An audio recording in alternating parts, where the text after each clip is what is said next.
Pessoal, começar esse programa hoje assim, eu começo de uma forma bem séria, porque é um assunto que eu estou preocupado, um assunto que eu queria tocar há vários dias com vocês, e eu estou com uma convidada muito especial, que é advogada, é produtora rural, mas acima disso tudo, acima de ser advogada, acima de ser produtora rural, ela é mãe, ela é esposa, ela é uma patriota, é uma pessoa que está muito preocupada com o futuro da nossa nação.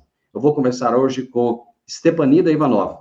E o tema da nossa entrevista será: esse é um dos temas que nós vamos tocar, a tentativa de doutrinação das mentes de nossas crianças. Stepanida, eu sei que você está na fazenda e gentilmente tirou esse tempo para nos atender. Muito obrigado por poder participar aqui do podcast e do programa também. Obrigada pelo convite. E eu gosto muito de conversar com você, Divina, porque você sempre expõe os fatos reais, um jornalismo bem verdadeiro, né? Não é muito jornalista vendido, digamos assim, por interesses escusos, digamos assim. Você é um profissional sério. Stepanida, muito obrigado. Nós temos um compromisso aqui nesse programa, um compromisso com a verdade, um compromisso de trazer um jornalismo sério, sem viés, e mostrar, principalmente, a defesa do agronegócio. Eu sou um defensor do agronegócio, não quer dizer que o agro seja santo, eu sempre falo isso aqui, mas nós temos que falar as verdades a respeito daquilo que nós defendemos. E hoje nós vamos tocar em alguns pontos, alguns assuntos que chegam a ser preocupantes. Um deles é essa tentativa de doutrinação das mentes de nossas crianças. Nós tivemos um caso recente aqui na nossa cidade de pais que observaram o material escolar dos filhos que vinham com informações distorcidas sobre o agronegócio e, muito mais do que isso, uma tentativa de sexualidade precoce das crianças. E você é uma pessoa que participou de reunião, você está à frente disso, tem defendido a aplicação das leis, da Constituição. Eu gostaria que você falasse um pouco para a gente a respeito desse caso e o que você está vendo. Então, Divino, primeiramente, nossa Constituição Federal, ela ainda está em vigor. E o que a gente vê? Que ela não está sendo respeitada. Nós, infelizmente, tivemos realmente um caso onde livros para criança de 8º ano, isso seria crianças de 10, 11 anos, estavam lendo conteúdos totalmente pornográficos. Além de pornografia, eles estavam expostos a um vocabulário chulo, e isso aí é contra a lei. A gente sabe que a Constituição Federal proíbe esse tipo de exposição, né? Expor a criança a uma situação pornográfica. E quando eles leem aquilo lá, eles começam a imaginar. Então já é uma exposição. Tanto que até uma criança que leu chegou para a mãe e falou assim: mãe, esse livro é muito pesado, eu não vou ler. A sorte que essa mãe foi e viu o que estava acontecendo. E o que acontece mais grave ainda é que muitos pais acreditam na boa-fé da escola. Quando elas são obrigadas a ler um livro, eles confiam na escola que o professor vai passar um livro que realmente é próprio para a idade daquela criança, aquele aluno. E ela se deparar com um livro desses, que infringe totalmente a Constituição Federal, o ECA, que diz um livro com conteúdo muito pesado, pornográfico, com vocabulários daquele, a maioria dos pais não tem acesso a esse tipo de, tipo assim, ela vai ler o livro que o filho está lendo, ela vai confiar na escola. E isso que está sendo o mais grave possível, que está acontecendo. Os pais, às vezes, estão deixando de ser fiscais da escola, porque com o intuito de confiar que os filhos estão aprendendo o que realmente condiz com a idade deles, não vão conferir o conteúdo. E aí onde já acontece que a criança já foi exposta àquela situação ilegal, totalmente lamentável, né? E a gente pede até para que os pais comecem a ficar mais atentos, porque realmente está tendo muito livro com conteúdo para maiores de 18 anos, que a pessoa já tem condições de decidir o que ela está lendo, ou uma criança que, tipo assim, tem crianças de 10, 11 anos, nem menstruaram e começam a ler um conteúdo daquilo, aí perguntam pro pai assim: pai, o que é boquete? Desculpa o vocabulário. O pai leva um susto, fala assim: uai, onde você leu isso, minha filha? Uai, nesse livro da escola. Foi o que o pai relatou hoje na reunião. A menina dele leu esse livro e perguntou pro pai o que é isso, que ela estava lendo aquele livro. Esse fato gravíssimo, ele tem acontecido não apenas nas escolas públicas, mas em escolas particulares também. O que acaba sendo mais grave, porque se você está pagando para o seu filho estudar em determinado local, não que a escola pública não deva ter esse cuidado, merece e tem que ter sim, mas a escola particular tem que ter uma preocupação muito maior, porque ela atende a um público que paga por esse serviço. Na verdade, Vocês colocaram essa preocupação e como é que a escola, no na, caso, se posicionou?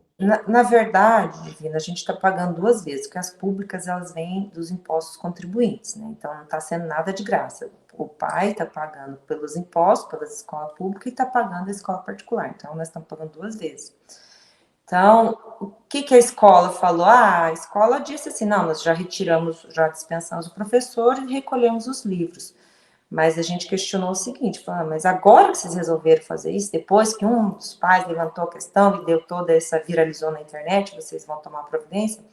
A solução que a escola deu para a gente é que agora eles vão fazer uma triagem junto com o coordenador de cada turma, para antes de ser aplicado em sala de aula, os pais vão participar dessa triagem, que eu achei uma solução, a princípio, boa, porque a curto prazo, eles têm prazo para comprar esses livros agora até dia 30 de outubro, para serem aplicados em sala de aula no ano letivo 2023. Então, é o que a gente achou uma solução de imediato. Mas, volto a Stepanida, ressaltar, né, a fiscalização dos pais dentro de casa, com relação aos celulares, a gente não pode só mandar a responsabilidade para a escola. A gente tem que cuidar dos nossos filhos, do conteúdo que eles olham no celular, do que eles estão lendo. Infelizmente, a gente não está podendo confiar em quem? Ninguém, só os pais mesmo, vigiar os seus filhos dentro de casa mesmo. Stepanida, não é esse o caso, mas hoje a gente tem que ter uma preocupação muito grande também com essa questão da ideologia de gênero, né? Porque é, toda vez que se questiona alguma coisa nesse sentido, parece que está questionando a pessoa que é homossexual. Temos que deixar bem claro, uma separação. Não se questiona a sexualidade da pessoa. O que se Não. questiona é uma imposição, muitas vezes, dessa sexualidade em cima de nossas crianças, né? Até porque é um crime a gente questionar a sexualidade das pessoas, a gente não tem esse direito. Agora, com relação aos menores de idade, as crianças, isso sim é realmente ilegal, porque essa ideologia de gênero ainda não tem uma lei própria autorizando essa ideologia. São projetos de partidos que a gente vê isso muito no Brasil, com viés da esquerda, né, que querem muito esse tipo de projeto no Brasil, ainda não tem lei específica autorizando isso nas escolas, mas a gente vê que aos poucos as escolas estão permitindo esse tipo de implantação nas crianças, que é totalmente ilegal. E como eu volto a ressaltar, a nossa Constituição Federal ainda está em vigor e ela veda totalmente esse tipo de. Nem não cita. Criança menor de 18 anos não pode decidir o que ela é, o que ela deixa de ser. A partir dos 18 anos, que é a lei da maioridade dela, ela pode resolver, ela sabe se identificar com quem ela é, mas antes ela está sob supervisão dos pais. Os pais é que sabem o que é melhor para ela. Uma outra coisa que eu fiquei chocado foi com a falta de informação em relação ao agronegócio, que esse material escolar traz informações equivocadas, informações enviesadas, que numa região onde se vive basicamente do agronegócio, onde o agronegócio é responsável pela economia que gira, o país hoje vive baseado no agro, mas na nossa região muito mais ainda, o comércio, a prestação de serviço, a agroindústria, tudo vive em função do agronegócio. Os maiores benfeitores da nossa região são os próprios produtores rurais. Por que estão fazendo isso com o agronegócio e tentando colocar nas mentes de nossas crianças informações totalmente distorcidas? Eu particularmente penso que tem dois pontos. Primeiro, quem critica é porque não conhece, né? Quem conhece a realidade do produtor rural sai nas estradas 4h30 da manhã, você vê que o produtor rural sai para trabalhar, trabalha 12 horas, 16 horas, isso é o normal, é uma empresa do céu aberto, não tem como proteger da chuva do sol, arrisca todo o trabalho para pôr dentro da terra, para produzir alimento, nosso alimento sagrado. Então, quem fala mal do agronegócio realmente não conhece a realidade. Eu não vou defender quem não pratica o cumprimento das leis, porque são pessoas que estão à margem da lei. E isso deve ser independente de ser do agro ou não. Quem não cumpre a lei está à margem da lei, é marginal. Então, eu não defendo ninguém que não esteja cumprindo a lei. 90% dos agricultores cumprem a lei. E são leis rigorosamente cumpridas, são leis severas que o país tem. Então, quem realmente fala algo mal é desconhecimento do setor ou tem um viés extremamente ideológico do lado esquerdo e querer desmerecer o trabalho de quem realmente produz e está ajudando a sustentar o mundo, né? Produzir alimentos para evitar uma fome maior que já existe, né? Nós não podemos negar que existe a fome no mundo, mas nós estamos lutando, ainda mais o agro brasileiro, que é um dos mais importantes do setor mundial de exportador de alimentos, produção de alimentos. Então, a gente não deve... eu penso também que a gente deve expor isso de uma forma melhor, uma comunicação melhor. Nós temos que ter representação do governo, que fale melhor, que exponha melhor. Nós temos que representar as próprias empresas que conhecem o agricultor. Por que uma empresa grande que conhece como é que o agricultor trabalha, não expõe, não faz uma campanha? Fala, olha, eu vendo produtor rural e ele faz isso e isso, ele preserva os APP, ele preserva os rios, não tem poluição nos rios, ele faz todas as coletas seletivas de lixo, ele não tem poluição, não tem sujeira nas fazendas. Então, ele protege a porcentagem legal de cada região, de cada bioma. Por que as empresas também não ajudam isso? Porque o produtor rural, além de trabalhar, produzir, pagar imposto, gerar emprego, ele ainda tem que se defender das fake news, digamos assim, dessas turmas que têm um propósito somente de destruir quem está trabalhando e desmerecer. Então, eu penso que a gente tem que comunicar melhor em todos os sentidos, mas não deixar só o produtor rural com essa missão. Igual o seu jornalismo profissional está fazendo excelente trabalho, porque você está ouvindo quem realmente vive daquilo. Ouvir, por exemplo, os congressos de agronegócio, que eu sempre bato na tecla, que eu sou advogada, então tem congresso agronegócio. Falei assim, doutor, vocês têm que convidar um presidente de uma instituição, do sindicato rural, de uma FAEG, vocês têm que convidar esse cara aí para vir palestrar para vocês só, fazer um congresso jurídico do agronegócio só envolvendo advogados? E a quem está pagando a conta, nem está sabendo o que está sendo discutido? Como é que funciona isso aí? É uma coisa que eu bato na tecla, um dia alguém vai me ouvir, acho que vão colocar um produtor rural nesses congressos jurídicos, nesses congressos, até na Assembleia Legislativa do Estado, na Câmara Federal, os deputados federais têm que ouvir o agricultor para fazer, antes de fazer a lei, tem que ouvir o que ele está precisando, sentindo na pele, né? Apesar de eu acho que melhorou muito, né? Frente parlamentar brasileira, lá na Câmara dos Deputados, com o trabalho da ex-ministra da Agricultura, que foi excelente, fizeram um trabalho excelente, e que agora o Marcos Pontes também, que é o ministro da Agricultura, está tocando à frente, está muito bom o Ministério da Agricultura, está defendendo bem a realidade do agricultor. E é interessante que se as escolas querem falar sobre o agronegócio na nossa região, mais fácil do que pegar esses livros aí, é chamar pesquisadores, produtores rurais, professores. Nós temos excelentes profissionais aqui na nossa cidade, na nossa região. É pegar essas crianças, muitas vezes que não conhecem uma fazenda, levar até uma propriedade rural. Tenho certeza que, você mesmo, tenho certeza que se quiser levar uma turma de criança na sua fazenda, você vai receber com o maior carinho, com o maior prazer do mundo, para mostrar, para ensinar. Então, na prática, é muito mais fácil de ensinar, né? Assim, sabe qual que é o maior desafio dessas escolas? Que o material, ele vem de outros lugares, né? Muitas vezes de lugares que não são propriamente do agro. Então, é um conteúdo que já vem distorcido, né? Com a visão muito pessoal de quem elabora aquele conteúdo e que não conhece. Por exemplo, o material da minha filha, ele vem de Fortaleza. Fortaleza não é uma região agrícola, é uma região de praia. Então, como que um material que vem lá de Fortaleza vai falar do agro? Então, ele não tem propriedade, conhecimento para falar do assunto, ainda falar totalmente distorcido.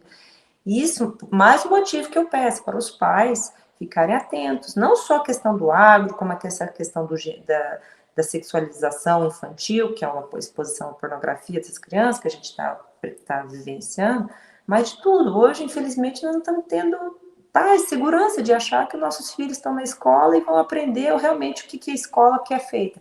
Aprender matemática, português, inglês, biologia, tem que aprender isso. As crianças, escola, agora, valores de religião, de cada um, isso aprende em casa. Stepanida, os valores da família estão ameaçados?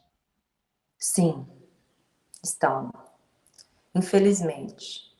Assim, a gente percebe que as crianças sofrem muito, né? Quando há. Eu sou até presidente da Comissão de Direito e Defesa da Mulher contra a Violência, sabe? Então, eu defendo muito a família, a mulher. Eu, particularmente, defendo muito o direito da mulher.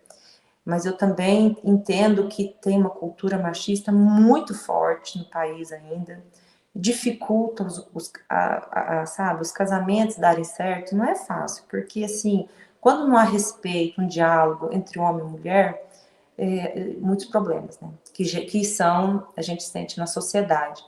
E por mais que a violência doméstica não só seja física, psicológica, ela ainda é muito real, sabe? Então, eu não posso falar que os casamentos, a estrutura familiar, quem sofre são as crianças. Então, a gente tá precisando realmente de leis, não só de leis, mas de conscientização dos homens e das mulheres, do respeito ao próximo, que isso está sendo, assim, básico, sabe? De respeito mesmo. A gente sente que uma família sem respeito não tem, ela está ameaçada. Não precisa... Aí qualquer coisa, se não tem família dentro de casa, respeito entre homem, mulher, marido, esposa, qualquer coisa lá fora deixa os filhos expostos a tudo que é de ruim, né? Porque quem pode querer o bem, o maior bem para os seus próprios filhos é o pai e a mãe. E se eles não tiverem respeito um com o outro, manter uma família, mesmo divorciados, não tem problema. Eu não sou a favor de manter um casamento com que acabou, né, o sentimento. Eu sou a favor do respeito. Mesmo divorciados, respeitem as crianças, né? Lutem pela educação dos seus filhos, mesmo estando separados. Não abandonem seus filhos. Eles só têm a família. O Estado, né? Ele igual segurança pública, ela é pública, ela é de fora de casa, dentro de casa, ela não pode evitar uma violência doméstica se o homem não aprender a respeitar a mulher. E a mulher o mesmo também, eu não falo só não, mas os dois têm ambos respeito, onde gera os conflitos, né?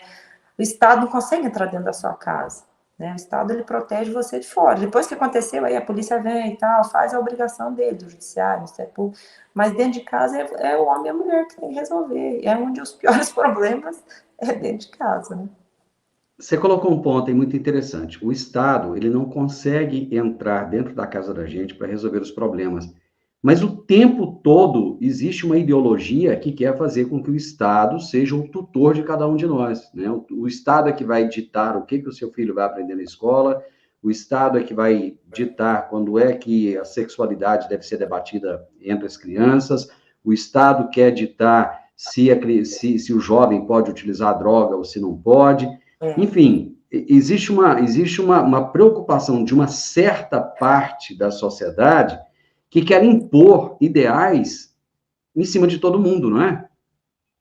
A gente está vivenciando uma época muito difícil, né? Polarização, onde tem dois candidatos extremamente opostos. Um defende a liberdade, a família, o outro já defende a liberação das drogas, o Estado controlar seus filhos, o Estado impor a ideologia de gênero, o Estado impor tirar sua liberdade. Então, assim, nós estamos vivendo realmente um momento muito preocupante, que a gente percebe, independente do candidato que vença, eu, que já sou adulta, eu vou sobreviver, eu não sei o que vai vir por vir, vou sobreviver.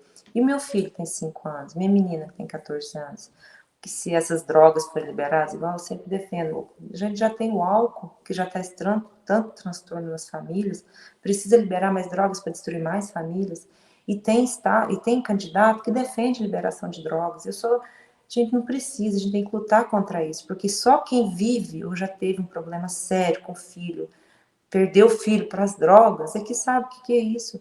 E é uma coisa que a gente jamais poderia permitir um candidato a presidente da República defender isso. E ele tem muitos eleitores. E são mães, muitas mães. Eu já participei de um evento agora das crianças e falei, olha, mãe, eu não estou te falando para você votar em A e B, não. Eu estou falando que tem um candidato que libera droga pro seu filho tem 4 aninhos. Ele entrando, ele vai liberar. E aí, como é que você vai fazer? O que você vai garantir para o seu filho? Que proteção à vida que você vai garantir ao seu filho? Um estado onde libera as drogas. O álcool, pelo menos, tem uma lei que proíbe 18 anos, né? A gente ainda sabe disso. Mas e as drogas? Como é que a gente já vive com isso? É uma realidade que nós estamos lutando contra isso. É um mal da sociedade. O governo federal está fazendo vários trabalhos de proteção às fronteiras para diminuir o tráfico de drogas. o governo estadual aumentando segurança pública, o governo municipal também aumentando muito segurança pública para proteger nossas crianças, para proteger isso que o Estado tem que fazer, proteger nós fora de casa, agora dentro de casa, o Estado querer intervir igual dessa forma nas escolas e colocar isso, assim, eu realmente é uma coisa muito preocupante, peço muito conscientização dos pais, não adianta a gente achar que um político, o outro vai resolver a nossa vida. Quem vai resolver a nossa vida, nossa casa, somos os pais. Os pais devem ficar muito atentos a isso, tanto pai quanto mãe. Não é só a mãe, não, tá? O pai tem que cumprir a obrigação dele. Nós não podemos terceirizar para um presidente da República a responsabilidade da criação de nossas crianças, seja ele de direita ou seja ele de esquerda. Essa é uma responsabilidade da família. Agora, um fato que me chamou muita atenção recentemente, Stefanida, foi no Dia das Crianças, no dia 12 passado agora, que enquanto um candidato foi à igreja, o outro foi a um morro se reunir com a bandidagem. Não é que não haja pessoas boas morando no morro. A maioria das pessoas que moram nas favelas são pessoas do bem. Mas o crime domina aquela região, inclusive impondo uma lei extra-constituição para aquela população.